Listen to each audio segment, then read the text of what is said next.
Welcome to our Maha Periyava களஞ்சியம் channel. இன்னைக்கு நம்ம பார்க்க போகிறது தெய்வத்தின் குரல் 4ஆம் பாகம் 6ஆம் அத்தியாயம் போர் தீர்ந்து அமைதி காண. அதில் ஈசன் செய்வதற்கு சாஸ்திரம் எதற்கு? ஈஸ்வரனே தன் கிருபை என்று காட்டிக்கொள்ளாமல் இவனை சாட்சாத்காரத்தில் சேர்த்தாலும் சேர்க்கலாம். இம்மாதிரி சித்தி அடைந்தவர்களை பிற்பாடு சாஸ்திரம் செய்தால் அதில் ஈஸ்வர கிருபையை சொல்வதற்கு இடமில்லை. அல்லது அவன் தன்னையும் தன் கிருபாவிலாசத்தையும் சாதகனுக்கு நன்றாக தெரிவித்தாலும் கூட அப்போது இவர்கள் அவன் நம்மை கொஞ்சம் கொஞ்சமாக ஆட்கொண்டு மேலே அழைத்து கொண்டு போகிறான். அவன் இப்படி பண்ண பண்ண அந்த அளவுக்கு நாம் புத்திபூர்வமாக சாதனை பண்ணுவதும் போய்விடுகிறது.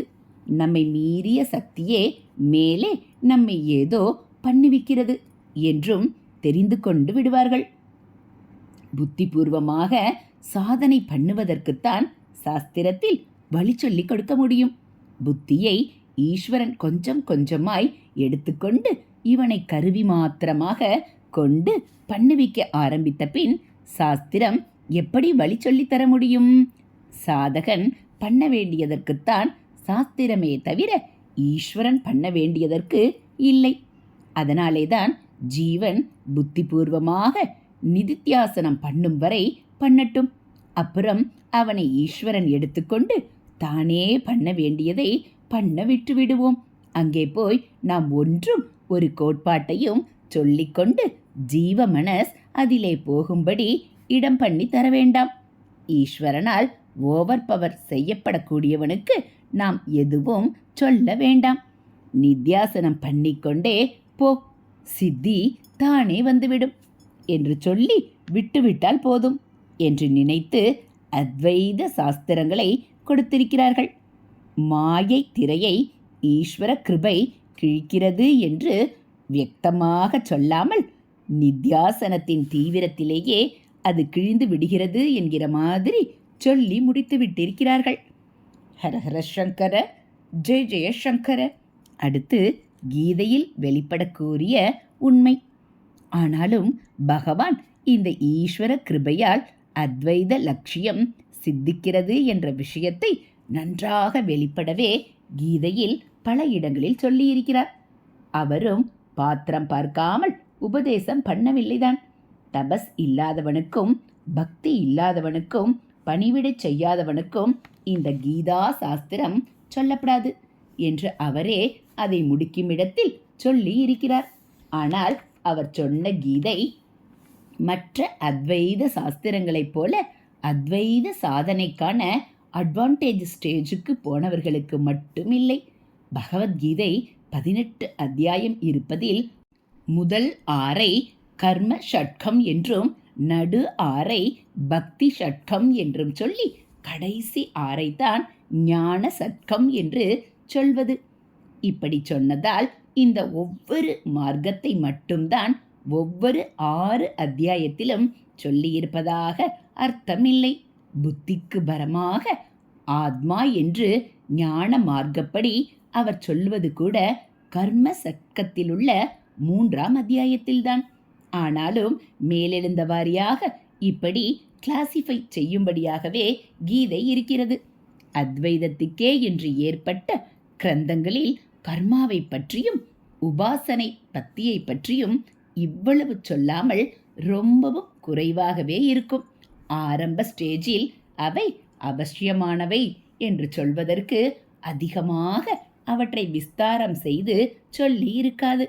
இப்படியாக பாத்திரம் பார்த்துத்தான் சொன்னார் என்றாலும் கூட பகவான் நேராக ஆத்ம விசாரத்தில் பிரவேசிக்கும் கட்டத்தில் இருக்கிறவர்களுக்கு மட்டும்தான் உபதேசிப்பது என்றில்லாமல் கர்மா, பக்தி, ஞானம் ஆகியவற்றில் எது ஒன்றாலும் ஆத்மீக வாழ்க்கையின் முதல் படி ஏற விரும்புகிறவர்களிலிருந்து ஆரம்பித்து எல்லோரையுமே உத்தேசித்து கீதோபதேசம் செய்திருக்கிறார்.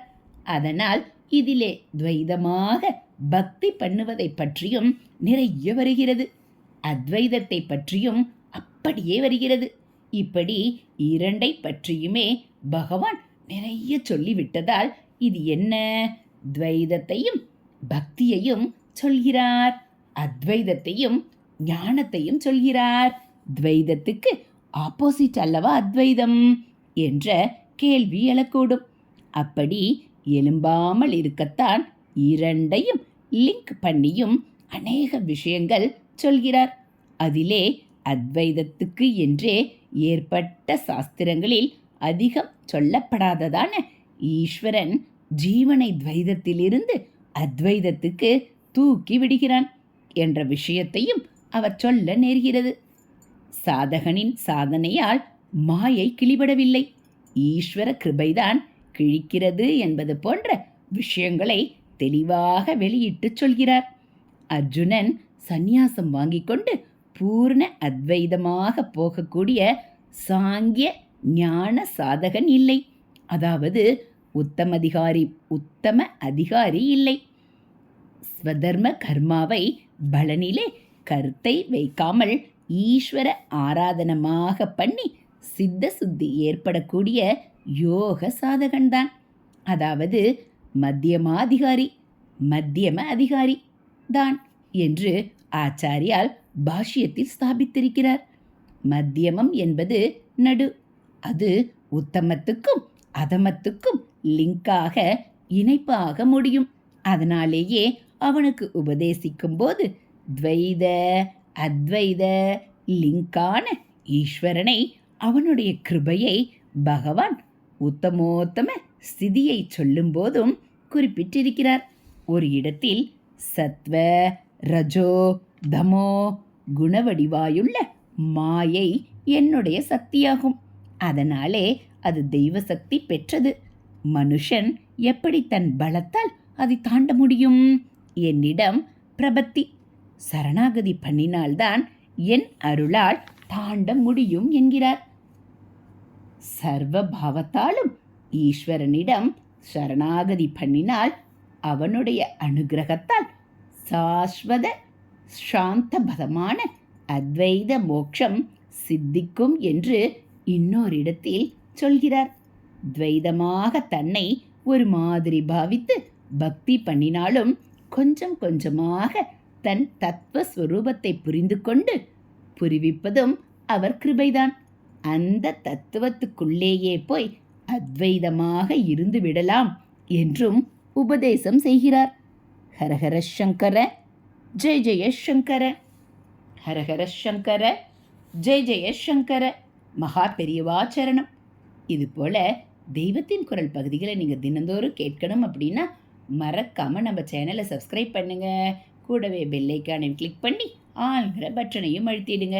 நம்ம சேனலில் வரக்கூடிய தெய்வத்தின் குரல் பகுதிகள், மகா பெரிவா மகிமை, ஆன்மீக கதைகள் எல்லாம் உங்களுக்கு பிடிச்சிருந்தா ஒரு லைக்கும் கமெண்ட்டும் கொடுத்து உங்களுக்கு தெரிஞ்சவங்களுக்கும் ஷேர் பண்ணுங்கள். தேங்க்யூ.